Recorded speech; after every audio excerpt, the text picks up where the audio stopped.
a mean world out there. And it's a mean rage. Let's change the culture. Let's change the way we think about this world. And let's have a hell of a time doing it. Welcome to Mean Age Daydream, a home for comedy, a home for some politics, and a daydream of a world that doesn't suck. I'm Brian McWilliams. Welcome to this mad world.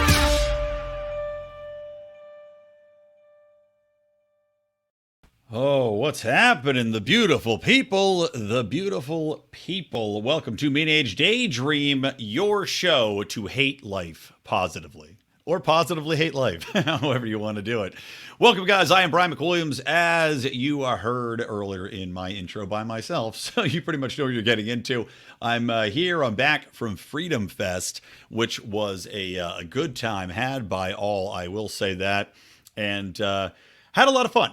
Had a lot of fun, met up with a lot of people. You know, obviously, people I've met through the different times and tribulations of the Liberty Movement. So it's always fun to get together there, and met some new folks too. I did an interview on TNT Radio with Misty Winston. That was a lot of fun. Definitely check her out. She has great work, especially on Assange. Also, a comedian and podcaster named Bart Baggett. He's a funny guy. Did an interview with him. I'm not sure exactly when it's going to come out, but I'll share it. Funky interview. It's funny. I got to talk about liberty, but I also got to talk about how, my genitals just vibrate at a resting level when I'm not even on a motorcycle. That's what I got into at Freedom Fest. So I'm happy to be back. I think I'm finally recovered. I was pretty hungover for a couple of days. As you know, your boy loves to be hungover, but I'm back and here with a vengeance. And despite all of the hand-wringing from the Southern Poverty Law Center about what Freedom Fest is, what it represents, and how Andrew Yang is now racist and complicit in white nationalism for simply attending Freedom Fest, a place where they canceled a documentary about Nick Fuentes and how he got hundreds of thousands of dollars stolen from him by the government. Remember, they did not have him at Freedom Fest. They canceled him. I still think they should have shown the film personally, which is by Jason Rink. They still should have showed it. I don't like that Freedom Fest said they were going to run it and then pulled it, but regardless, the SPLC is so beyond ridiculous with their just the mentality of guilt by association and also just trumped up accusations founded in nonsense. And they can't even do the basic fact checking in their articles, right? The one that just came out about Andrew Yang being at Freedom Fest, of course, also wraps in Dave Smith, also wraps in Clint Russell of Liberty Lockdown, also wraps in Reed Coverdale, who coincidentally slept in the bed next to me on Saturday. I'm going to have a song, a little parody song I'll bring up a little bit later today. And if you want to hear a long breakdown about the SPLC and their ridiculous article, go listen to Part of the Problem that Dave did. He did a nice breakdown of that. And sadly, did not get to see Dave at Freedom Fest, but glad everything is good with him. So, first things first. I just saw, right before I recorded this podcast, a video. I guess the Democrats are all about stunts that are meaningless. They like to get on camera. They like to show that they're just so front and center. Like, remember when all the asshole Democrats, I believe it was in Texas, they got on an airplane and flew across the country to avoid voting on a bill. Now, not only this is arguably illegal, it is definitely shirking your obligation to govern. And whether or not you agree with the politics of it, your obligation is to still govern and vote on the bills in which you're forced to read it. Well, we don't know if any of them actually read it, but your job, you're basically your only job, really, is to vote on stuff. Hillary Clinton style. Hillary Clinton never got anything passed, right? Don't forget, she became Secretary of State where she didn't have to get bills passed to bomb people and have, dictators have knives shoved up their asses and then turned Libya into an open slave market. No bills were required for that for Hillary Clinton. When she was actually in the Senate, she got nothing passed. Absolutely nothing. So her job was purely to vote. And these people's jobs are to vote. But instead of that, they like to grandstand. They like to go and pretend to be arrested, which is now the new hip thing to do. AOC is no longer content, I don't know, cooking bell peppers in her kitchen and staring creepily into a camera, doing selfie-style interviews as she harangues the population for not being woke enough. No. Now, and I don't even know what the hell this protest was for. I just saw the video literally moments before I jumped into the podcast. She's there, but with a bunch of other asshole Democrats, getting arrested right? Quote unquote arrested. Or at least pretending to. Because there's a video showing her walking away. She puts her hands behind her back as though they are handcuffed or zip tied, right? Like somebody who's being arrested, and pretends to be getting, taken away by the police, taken away from the Supreme Court in quote unquote cuffs. But then, of course, as you see her walk away, there's no handcuffs on her hands. There's no zip ties on her hands. It's just like she pretended to be under attack during the Capitol 6 riots or assault on our democracy, depending on your viewpoint. Just like she pretended to be in dire danger when she was nowhere close to where anything was happening, she now is pretending to have been arrested for this cause. Like she's some great martyr out there when all they were doing was escorting her away from the building. She was not arrested. She was not handcuffed. She was not zip-tied. She was not beaten about the head and arms. She wasn't even catcalled like she was the other day by, some dude where she got all up in arms and said that it was like an assault to come and call her, it's something like, some guy said like she had a delicious Latina booty, which I don't even think is accurate either. I think she's pretending to have a delicious Latina booty. Anyway, a new level of pathetic garbage coming out of AOC. And what's so funny too is she smiles at the camera while pretending to be handcuffed. And then as soon as she thinks she's out of range of the photographers, she puts her hand up like in the "we gotta fight" symbol, like the old Black Panther style. Maybe wait till you're out of eye shot there, AOC, to raise your hand. I know what an asshole. That's just neither here nor there. Just had to mention it. Really what I want to get into today. So, couple things. Number one, I'll give you a little bit more insight into Freedom Fest and some of my thoughts there.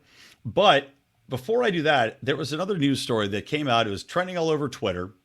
And there were like 2 or 3 videos of a parade at Sesame Place. Now, if you don't know what Sesame Place is, shame on you. Sesame Place is the theme park for Sesame Street. I know. Look how that happens. Now, I have direct experience with Sesame Place. I worked at the one and only, there used to be only one. Now there's a larger one and newer one in San Diego, which took over, I think, SeaWorld, which went out of business after the whole exposing of the ill treatment of whales and dolphins. And the amount of semen they found in those blowholes was just absolutely tragic. I mean, say absolutely tragic. But I mean, they're called a blowhole. You got to blow it out. That's on the dolphins. That's what I say. That's on the dolphins and on the whales for dressing so provocatively. But, a lot of mistreatment of those animals. So they shut it down. Now it's a Sesame Place. But before San Diego got its Sesame Place, there was one and only.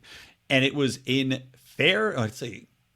blanket on the name of the town now. It's not Levittown. Fairless Hills. It was in Fairless Hills, Pennsylvania, right next to the Oxford Valley Mall. Legitimately 45, maybe an hour from the airport, right? So it's not like it's next to a real city hub. It's not like it's even in the city or adjacent to the city of Philadelphia. And remember, this is the only theme park in the world for Sesame Street, one of the most popular long-running children's shows in the history of television, one that's still on to this day, that's never taken a break, right? One that every child in the world knows every character instantaneously, as do their parents, as do their grandparents. The only one in existence was next to a mall, and not even a particularly good mall, near my hometown. I grew up in Yardley, Pennsylvania, and this mall was maybe 15, 20 minutes away, but near nothing. And it was a tiny, shitty little place. I mean, granted, it was joyous in a way, but a tiny, shitty little place that charged $60 a person to get it. I worked at this very theme park for about 4 years. First as a host, then as an entertainer, because obviously, look at me, I'm a brilliant entertainer. So I do like improv comedy, strolling around. I think I had a pirate character. I'd go up to people and I pretend to fish on them and talk to them like a pirate. "Ah, matey, you got something crawling out of the side of your neck. Oh, that's your son. Oh, boy. Oh, that kind of shit. Pretending people's ugly kids were parrots and talking to them in bird language. Even let your mind run wild. That was what I would do with these people in the street. And I juggle. So I did that for a couple years. Then I worked at the Spooky Kooky Castle Magic Show as Stiffs the Butler and had quite a bit of fun with that. A few mishaps, namely playing 3-card Monty, and half the crowd is Japanese in this place, and I'd get bored and make up my own lines. And I told one time definitely a lesbian woman who was on stage with me that she was bombing at the game we were playing, the 3-card Monty, bombing like the Enola Gay. Did not go over well with the Japanese crowd, as you might imagine. Didn't really think about the fact that there were a Japanese crowd in the audience, but referencing the plane that dropped the bomb on Hiroshima and saying Enola gay to the lesbian on stage in the plaid shirt, none of these things were conducive to a good environment for a children's show. Somehow didn't get fired. But I digress. The reason I bring up Sesame Place is because, like I said, there are the 3 videos that surfaced of a children's parade, right? These things happen like 3 times a day, where one of the characters, Rosita, ironically a Muppet of quote-unquote color, since she is a Latina, or Latinx, I don't know, nobody uses that term, is doing the parade route, and it shows her kind of high-fiving kids, and then there's 2 little black kids that want to say hi. And instead of going up to the black kids, it looks like she says oh, no, I can't do it. And she walks away, right? So this mother, of course, because we're programmed in our minds to cry racism all the time for everything, of course, the black mother goes, this is racist. This Muppet won't go and hug my kids after high-fiving this white child next to her. Now, there's, of course, like one other video of Rosita apparently also not hugging another black child. This has now been blown up into the Rosita character must be ousted. Take off the helmet. Take off the costume. And out in the street, D.L. Hughley, who is a notable asshole, he is saying that they're wearing hoods like the KKK. Now we're talking about literal Muppets, people in giant shag carpet costumes with googly eyes is what we're talking about. And he's comparing them to the KKK because the Muppet didn't hug his kid. Or somebody's kid. Now, I can guarantee you, if everybody went through their phones, they could find 4,000 videos of Rosita hugging a black child and high-fiving a black child at this park. Philadelphia is not a white area, guys. And at my high school, it was mixed. I would say the black population, probably 20%, right? It's probably 20% black. Asians were the least represented, I think. Maybe 10% Asian and Indian. But, let's say 70% white, 20% black, 10% whatever, then 10% Hispanics, maybe 60% white. Yeah, but diverse enough. I knew a lot of black kids growing up, knew a lot of everybody growing up. Suffice to say, Sesame Place was a very diverse environment. When I worked there, I regularly would interact with kids of all ages, all sizes, all colors, and regardless, they were all pretty much little dicks, because that's what kids are. But all these kids want to go up and hug the Muppets. That's the whole point. That's why they do the parade. They want to hug the Muppets. What these people that are saying, oh, well, Rosita ignored my kid because they're black, what these fucking idiots don't realize is, number one, you can't see shit in those costumes. I doubt Rosita could tell if these kids were black or alien. I doubt that she could tell them from a pile of rocks, right? You got this black mesh in front of you. You're sweating your tits off. And I'll tell you the story of when I was Big Bird, because I have a direct experience of this. It's a funny story. You're sweating your tits off. You got, sweat in your eyes. You're dying because it's 98 degrees. And you're in a heavy suit. And these suits do not have AC blowing through them. And you got a parade that's about 10 minutes long. You got to walk from one end of the park to the other end of the park in 10 minutes. Right? While hugging, while waving, while interacting, while sometimes you have to stop and do dances, right? That's what these people also, this person, I don't know if it's a guy or a girl in the suit, right? Sometimes it could go either way. This person that's in this Rosita costume is high-fiving, hugging. Every kid wants to come up and say what's up. And they're like, okay, I can't say hi to everybody, right? I got to go walk this way and keep up with the parade route because there's shit coming behind me. There's a marching band behind me. I have to go do a dance that's coordinated in the middle of the street at exactly 11:52. Otherwise, I get my ass reamed out and they boot me out of the Muppet Hut, which is the name of the place they all get dressed. So it pisses me off when I see dumbass accusations of racism being levied because, as I said, we're all pre-programmed now to think anything is racist rather than just, sorry, there's a billion kids and we got to move on. Not every kid gets said hello to. And I'm sure they went and said hi to 15 other Muppets. They only said Rosita, right? Because just this one character in the parade pulled this action. Now, if Rosita was standing on the Bumblebee record player or whatever in the middle of the park and kicking all the black kids in the face as they try to come up and get a picture or sit on her lap, that's a different matter. But during a parade, get the fuck out of here. Get the fuck out of here. I'm so sick of things always being the first go-to is racism. It's driving me nuts.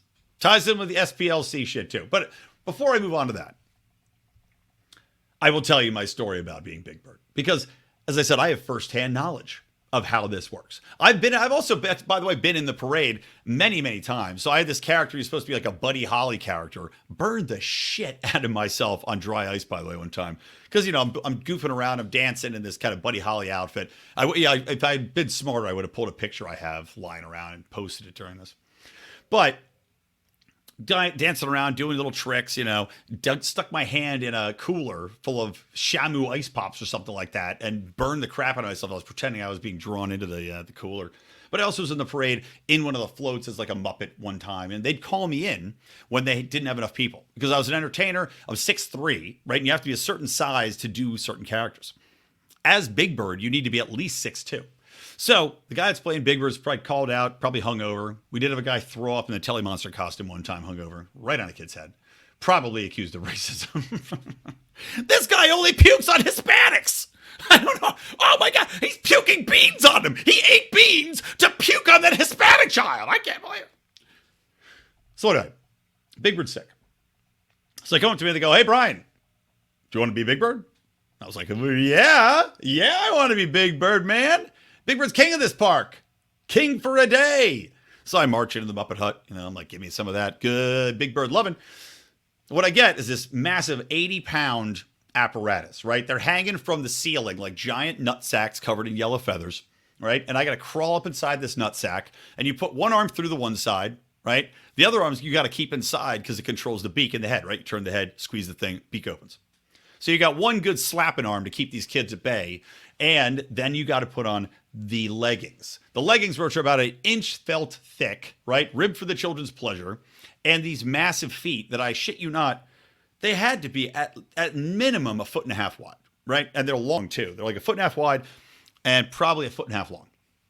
You've seen what Big Bird looks like. Imagine that. I don't know. I'm describing it to you. My whole point is everybody knows what Big Bird is. So anyway, I put on this heavy ass shit. I got a bandana on, right? Because I go outside and immediately I'm just dying. I'm like, oh, this was such a bad decision. And I got this little girl who's like 16 walking with me. I think I was like 19 at the time. I'm walking out. I got to walk all the way out through the park, waving at kids, giving hugs, opening the mouth. And I'm walking and I'm like, this is such a bad idea, man. It's so hot. I already want to die. And this little chick's walking next to me. She's supposed to keep the kids at bay, but they're just like, please swarm you. Big Bird, king of the park. Swarm your ass. So I'm like, all right, let's go. Get to my little record player, as I said, where the kids come and take pictures and they sit on you. I'm covered in sweat. I don't know if it's urine from the children. I don't know if it's my sweat and urine. It was just a moppy, swappy mess. So after 30 minutes of this, the host girl next to me, she goes, okay, you're done. And I was like, good. Got up and I'm like, I got to get out of this costume. I'm going to die. So I start rocking like real fast, right? And I'm like basically running at this point. So I see dead across from where I'm sitting on this giant record player, that's the exit. And it's like in a fence. It's about 50 yards away. So I'm like, here we go. I'm like, I ain't stopping for shit, man. I'm getting out. So I start hoofing it, I'm going, ha, ha, ha. And I'm like running this Big Bird as fast as I can without looking like I'm really running. And all of a sudden, when I'm about 20 yards from the gate, I just hear a kid go, Big Bird! And that's when I felt a big thud with my big ass Big Bird foot. And the kid just goes flying. A good 4 feet. A good 4 feet. I kicked this kid running up to hug my leg. I kicked this kid a good 4 feet. And he hit and skid. He's like, what up, dope? And I'm like, well, I just hope he was retarded before I kicked him, because otherwise we're going to have a lawsuit on our hands. But I legitimately kicked this kid right in the fucking stomach. And I walked up to him and I went, Big Bird loves you. And then I ran the rest of the way, full sprint, back out the gate. Now, again, this is the second time I thought I was going to be fired. Did not get fired. Didn't even hear a complaint about it. So I guess either the kid didn't tell his parents, or the parents were like, that's why you don't run in front of Big Bird when he's walking and he couldn't see you. Like the parents, I'm sure, knew I couldn't see shit, because in Big Bird, you're seeing out of a slit covered in feathers, right? You can't see anything. So point being, I can't remember if that kid was white or black or Chinese. I don't fucking remember. All I know is I couldn't see him, and I kicked him right in the gut. So point being, you called people racist because they didn't give your kid a high five or a hug or what the fuck ever. Shut the fuck up. Until you know what it's like to be in a suit where you can't see anything in 98 degrees in the middle of summer, sweat in your eyes, piss on your lap, you don't know what you're talking about. It's not racism. It's just a very difficult job to do. So there you go. All right. In the middle of this, guys, I want to remind you about our sponsor, which is IPVanish VPN services, guys. IPVanish.com/Lions. You can get in there, get 70% off a service that is going to prevent you from being tracked around the internet, followed from website to website, checking your IP address, pitching you ads you don't want, hacking in and seeing what you're doing, what you're reading, where you've been. Basically, with IPVanish, you can protect yourself and protect your loved ones from these hackers, from these spying apparatus, from all of the widgets and bots and ads that track every single thing you do. Not only that, but as I said, protects your IP address, hides that physical location. That does have a lot of benefits as well that I won't go into here. But proof being, they have thousands of reviews on Trustpilot. Again, one of the highest reviewed VPNs out there. They've been at this for years. They know exactly what they're doing. They've got tech where you can basically push a button and you're protected across all of your devices, your laptops, your phone, your Roku.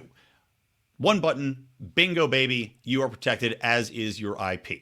So what I want you to do, use promo code LIONS at IPVanish.com/Lions. You're going to get 70% off a year-long subscription. Works out to about $3.20 a month.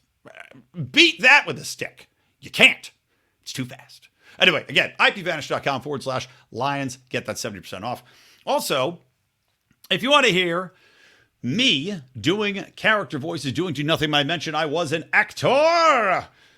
Of course, I do my Do Nothing Man superhero, libertarian superhero.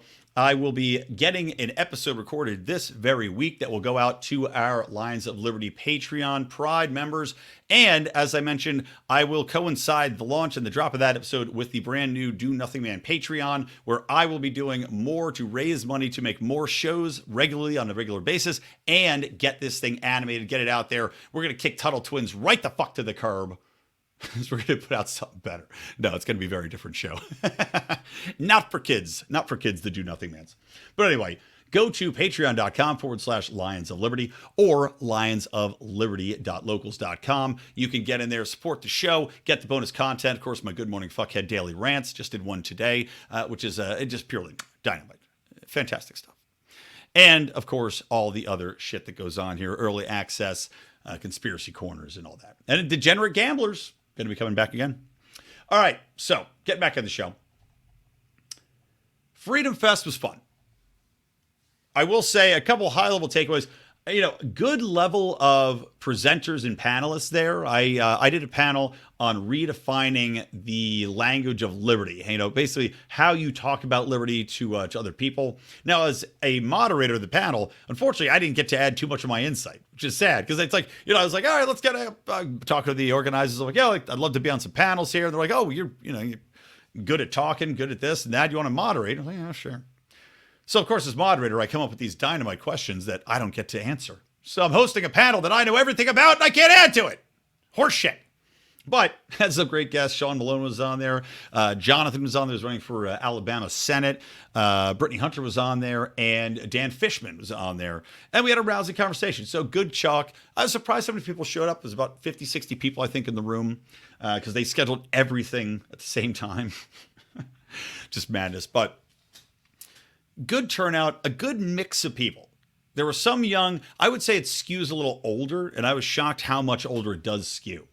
The average, if you had to take the mean age, Daydream, the mean age of people there, I'm going to go with 42.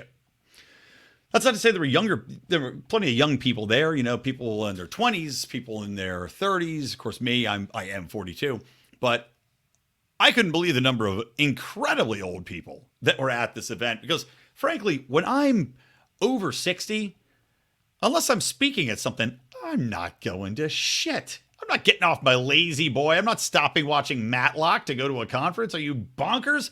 But I'm surprised these people could even stay awake through the presentations. There was a guy sitting in front of me for what was a fantastic talk, actually, with John Cleese and Nick Gillespie. And Nick's a very funny guy, by the way. If you've never talked to Nick, well, number one, go back and listen to the Electric Liberty Land I did with Nick about South Park. And I was talking with him actually at the convention. I'm going to have him back on soon. And topic TBD. I want to talk about something that's just kind of pop culture with him.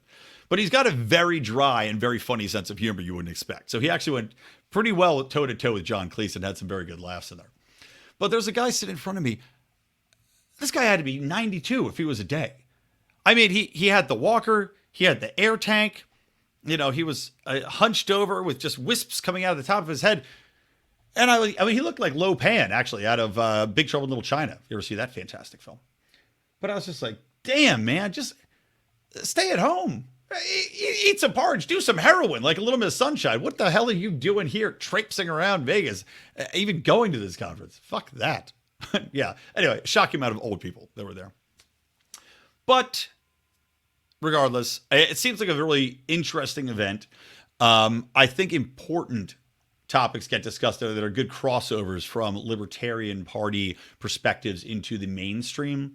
And I'm looking forward to going the next couple of years and really seeing how that overlaps, because I think you're going to see a big shift in Freedom Fest's attendees and in the culture at large. And as I said, even though the Supreme Court decisions might be pushing some people towards the GOP again, I think the opportunity to make a culturally relevant move towards freedom, liberty, personal responsibility, private property rights is something that we're going to see. So even Freedom Fest as itself just might naturally go towards a libertarian focus. So while I was there, I did meet up with Matt and Terry Kibbe, and I want to give an anecdote from a talk they gave because I thought it was fascinating. And this is neither here nor there, but it does overlap because they did a talk on how despots hate censorship.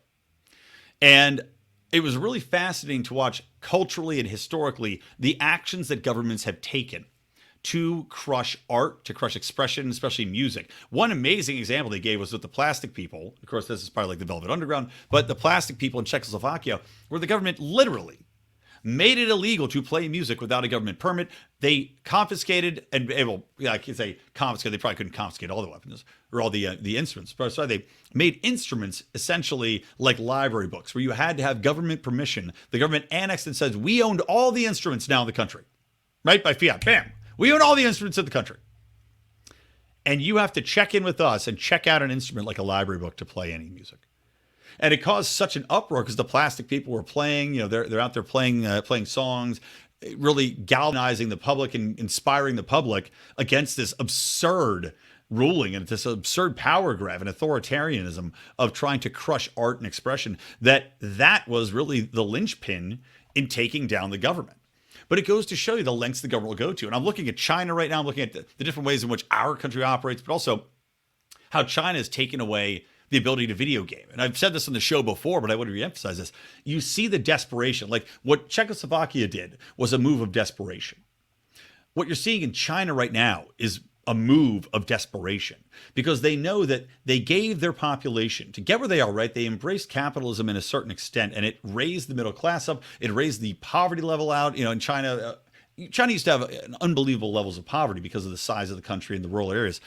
Those people have been lifted out. The mass rising of income, of living levels, of health and longevity in China have been raised up to the point where the people there are not going to accept a lockdown and a ripping away of that lifestyle they've become accustomed to. So China's response, as is with all authoritarian communist and socialist nations, is to crack down, is to remove freedoms, to remove liberty, to control society, the narratives that you hear there. And video games is a perfect example. Because they already have locked down the chat apps, they already locked down social media, they already block websites and govern what you can and can't see, what you can and can't buy, what entertainment content comes into the nation. The one thing that they weren't able to really control as much was information flow through online video gaming. And as you know, China had a massive population of online gamers playing everything from StarCraft through to, Fortnite. And what Xi Jinping did was he said, okay, you're no longer allowed to play video games more than 2 hours, I think it's a week, right? A minuscule amount in a week. Now, people thought, oh, well, this is for productivity purposes because he views the younger generation as being lazy, of not helping out the cause, of not contributing to this great Chinese society. Which, arguably, sure. I guess so. It's not that your point's wrong, although, online gaming is a big industry. You can make a lot of money doing it. But the real impetus behind this was not that he wanted more productivity out of the youth of China. The real emphasis is because they could not control information flow of talking, of chatting online in this internationally connected game. And thus, they had to crack down on it because that was the one remaining avenue and outlet for people to get information, to talk to people in an unfiltered environment. That's why the crackdown happened. So this talk that they gave, it was interesting and inspiring. And then I noticed within a day, a really interesting email that Howie forwarded along to us called The Five had mentioned this Chinese, God, what's the artist's name? Gao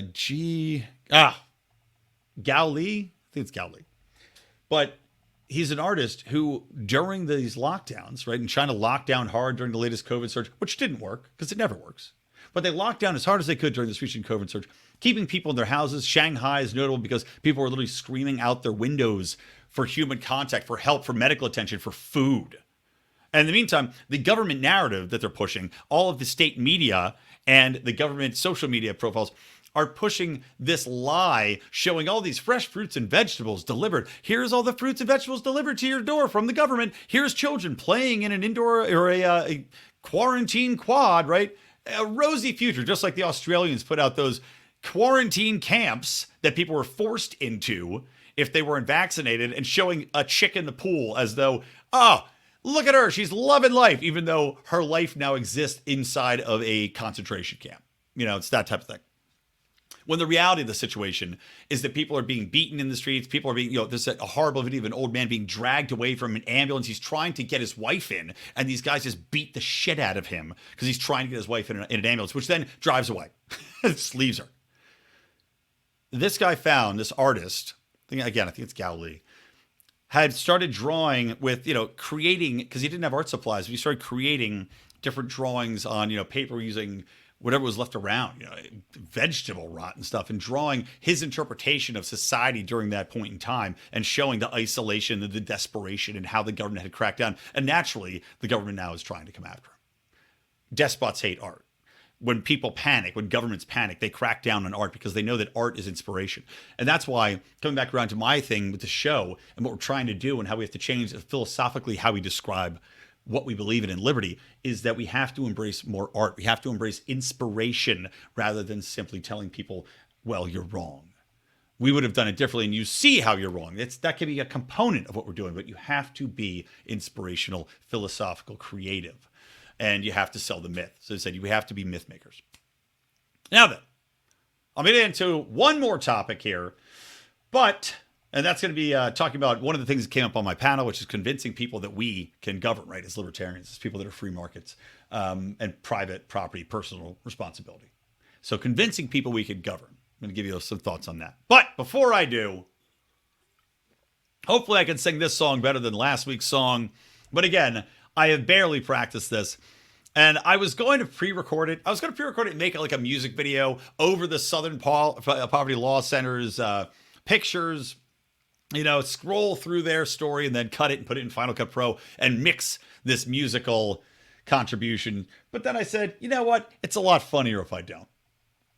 I think you guys get a bigger kick out of it if I just suck shit and die than if I really blow your eardrums out with my greatness. So, without further ado, let me share my screen. Now, this is, of course, a song that is dedicated to the Southern Poverty Law Center, to the hit piece that they did on Dave Smith, on Clint Russell, and of Reed Coverdale. And by the way, please, you guys are probably familiar with Dave Smith and Part of the Problem, but if you're not familiar with Liberty Lockdown, give him a listen. He's doing some great work, especially on the ESG stuff.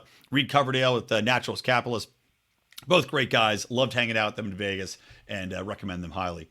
So, let's get into it. Here we go. A little Southern Man SPLC version.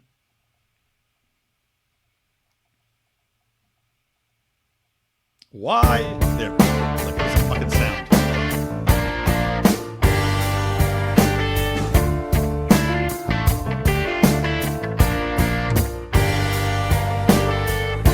Southern poverty man, better check your facts. You don't care 'cause it's just an act. A commie change gonna come at last from these attack dogs sucking ass SPLC man. The fucking background singing pisses me off, but hopefully you can hear me more. I didn't realize it had the background vocals. I saw Dave Smith and I saw Clint. Mustache Reed mentioned in your attack. SPLC, when will you pay them back? You keep screaming and invented demons, yeah. Suck schlong, suck schlong, suck it. Suck that schlong. All right, that's it.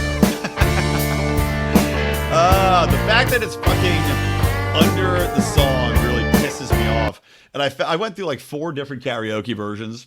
There's like an 80-minute instrumental, by the way. That's why I stopped there. There's like 80 different karaoke versions. They all have the fucking background vocals. All of them. I can't just find an instrumental. Oh, well. That is what it is, guys. It is what it is. Maybe I should just sing it up straight up. I'll sing it quick and truncated format. If you case you couldn't hear it, it was Southern poverty man, better check your facts. You don't dare 'cause it's just an act. The commie change gonna come at last from these attack dogs sucking ass SPLC man. Ba-do-do-do-do-do-do. I saw Dave Smith and I saw Clint. Mustache Reed mentioned in your attack. SPLC, when will you pay them back? You keep screaming and inventing demons. Suck schlong, suck it. Anyway. Good shit. Good shit. I get it. More songs. These are easy. I can whip together a short song like that pretty quick. So hope you enjoyed it. All right, last topic here, and then we'll call it a day here on Mean Age Daydream, guys.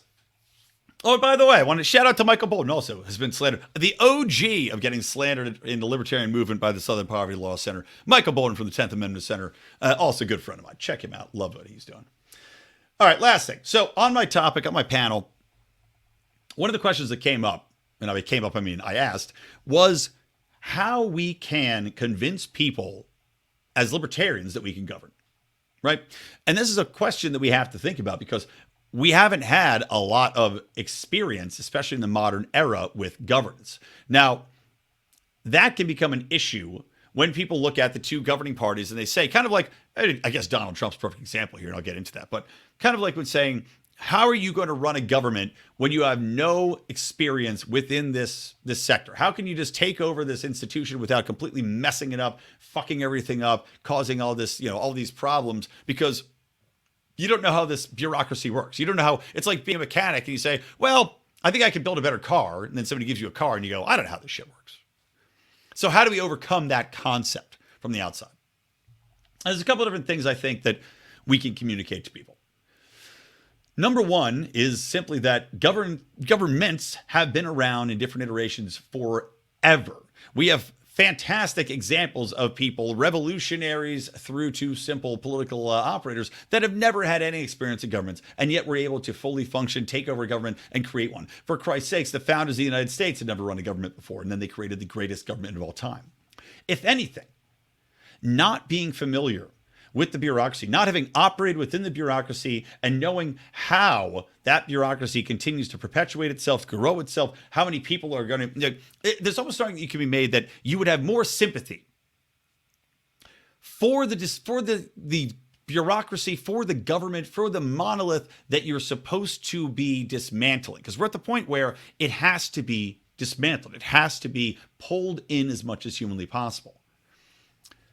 You can make the argument, and I think a lot of people would agree with this, that not knowing everything about that is going to give you the ability to dismantle it faster and more efficiently because you don't have allegiances built. You don't have people that have ties to you that you've done favors for, they've done favors for you. You don't have people that have dirt on you within the system. You don't have people that are going to come after you and beg and plead you and wean and whine about what's going to happen to them and their family, or what's going to happen to the possums, the endangered possums of buttfuck rich.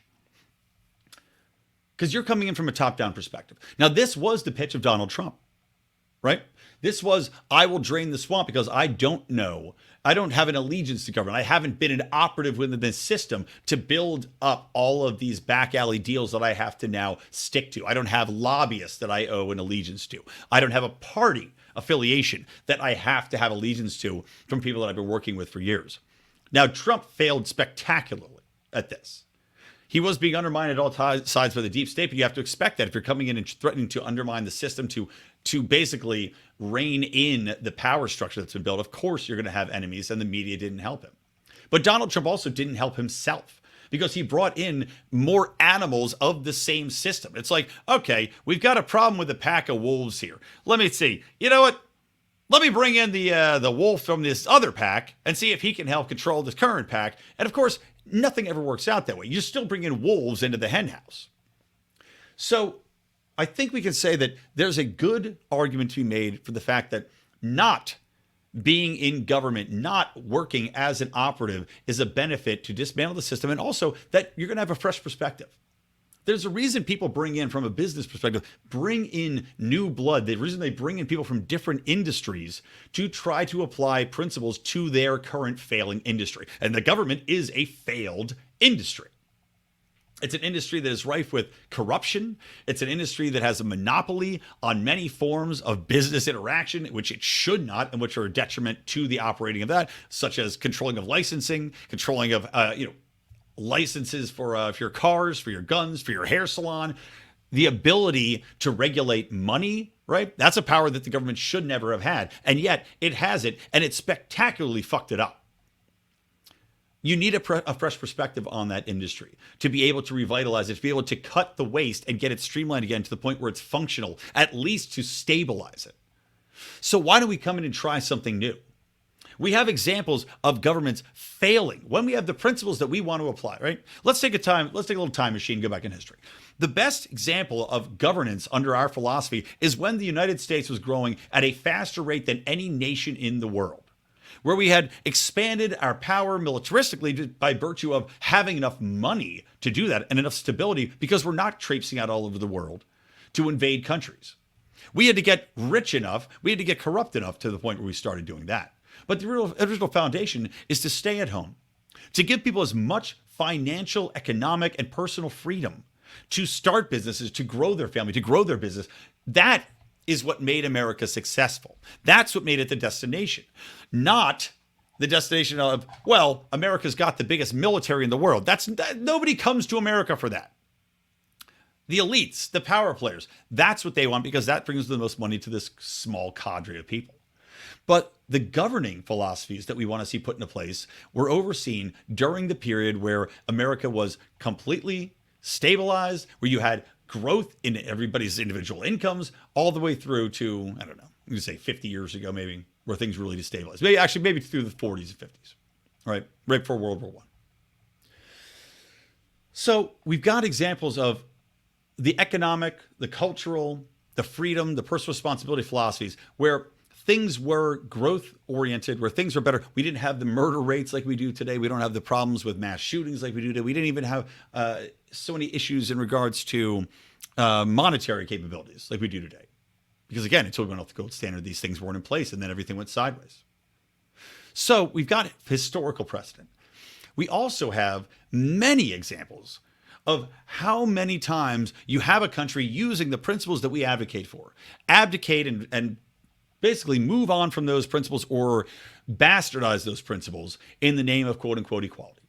Sweden, Norway, basically all the Nordic countries are perfect examples of this because they are, in fact, very free market oriented. And they were even more free market oriented for a long time when they came up and they made all of this money, right? And then people started clamoring because they had all this money and all this freedom. They start clamoring. They say, well, you know what? There's inequality here. We didn't have everybody get a fair share. They should have UBI. They should have healthcare paid for. They have X, Y, and Z, you name it. They put that into place, which means they have to have higher taxes, which means they have higher regulation, which means they start to pilfer the pockets of the people more. And what happens? Oh, that's right. The society starts to degrade. They start to get worse income. They start to get less investment. They have less ingenuity. They have less entrepreneurship, less business, less success across the board. Plus, you have rampant corruption because every single time that you introduce new government institutions, new government control, and expand the power and scope of government, you expand the power and scope of corruption. That's the beauty of free market economics, is that you don't have concentrated power in the hands of one entity. You might have you might have a lot of power spread out throughout the nation in different countries or different companies, in different people's hands. But the thing is, they don't control the whole industry. They don't control who gets in and who gets out. They don't control who can make products and how fast they can make products and how fast they can release products, like the government does. They can't shut your business down if you decide to cross them in one way, shape, or form, or if they deem that you cross them in one shape or form. Because the free market allows people to prosper, to thrive, and also for undercoming, or say up and coming entrepreneurs, innovators to take out the biggest dogs. When they don't have cronyism to back them up, you can see the success rate there. When you do have large government institutions controlling business interests, like you have in a China, right, which clamped down again, and you see what's happened. You see that what once was a thriving business environment, now nobody wants to invest in. They're bleeding money. They don't have enough now income to support all these social programs, all the ghost cities that they built out. To my point about Sweden and these Nordic countries, they went full socialist, and then it ruined their culture, ruined their business, ruined the economy of the country, and then they went the other way because they said, okay, we got to find a happy middle ground here. Now, for me, that middle ground might not be ideal. I still think they're too socialist, but they kept the free market capitalism in place. They kept the low cost to start a business. They kept the economic incentives for people to invest and to grow businesses in Norway and in Sweden, et cetera, in place. So looking at the failures, I mean, Latin America is another perfect example of Venezuela, of what's going to be happening, probably what's going to be happening very soon in Colombia. They're having a leadership change that's going far more socialist. After having unprecedented success, unprecedented growth in the middle class and the lower class, these people get too comfortable and they say, well, now we got to focus on equality. And it destroys it and it makes everything far more unequal and tends to take money directly out of the pockets of the population to put it in the pockets of the elite. Other thing is, when we talk about a philosophy of leadership, I think we have to talk about a bold belief in ideas and the ability to test those ideals and admit failure. And I think that that's one thing when you talk about leadership, that the current parties in power simply are unwilling to do. There is no culpability. There's no responsibility. There's no acknowledgement of failed policy. If anything, it's a doubling down on failed policy. It's an inability to admit wrongdoing, wrong thinking, and instead simply obfuscating the facts, lying to people, which is what we see constantly, right? Lying about results, or simply thinking that the almighty dollar will fix the problem, rather than saying we need to change it, we need to tear this down, and we were in fact wrong about this. I think a fresh perspective on leadership is simply admitting the ability to fail, the ability to learn. And that's what free markets are. That's why we can preach that we can be different, that we can lead, because we're coming from a perspective of having no sacred cows. The only sacred cow that exists is what works. What's going to succeed? What's going to lead to the most personal and communal prosperity for everybody that's being governed under a system like this? And we can say that you have to have no fear going in, trying something and failing, and then saying, all right, let's move on and try something else. And it may have never been tried before, but let's give it a go and let's see if it works. Now, that's a scary thought. One of the other questions I brought up was, how do we get past the fear for people of having less of a parachute? How do you get over fear of personal obligation, which most people are terrified of? How do you get over the fear of having to, literally save for yourself, pay for your children's education, yada, yada, yada, when that's now been promised to you by government largesse as badly as they do it? And I think, as I've talked about, some of the core principles there of leadership of we have to try something better because what you've got right now, while you may feel secure in what you have, it's failing you. And it has failed consistently, observably, and through data points for the last 50, 60, 100 years. And look where you are now. You're in a mode of panic. And that's in a situation where you have all of this government support behind you. You are panicking. We have businesses closing. We have war on the doorstep. We've got pandemics at home. What has this government largesse? What is all of this system that's been put into place, supposedly at your behalf to benefit you? What has it done for you? There must be a better way. So let us show you that better way, and we'll be fine to admit that we were wrong. And if it was wrong, then we can try something else. Anyway, that's my thoughts on that. Again, nothing really too in depth there. Again, kind of throwing this episode together, but that's what it is, man. Talk off the top of your head. So anyway, guys, thank you. Remember to support the show. Please subscribe to not only the Lions Liberty Network with our 3 shows here every week. Monday with the flagship Lions Liberty show. And of course, I'm on Wednesdays. John Odermatt with Finding Freedom on Thursdays.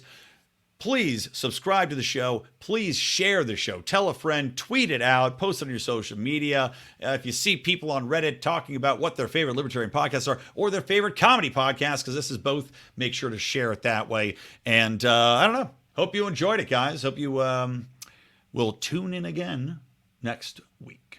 All right, that's it. From me, Brian McWilliams, from the Lions of Liberty Network and Mean Age Daydream. Keep those electric eyes on me, babe, and keep that ray gun to my head.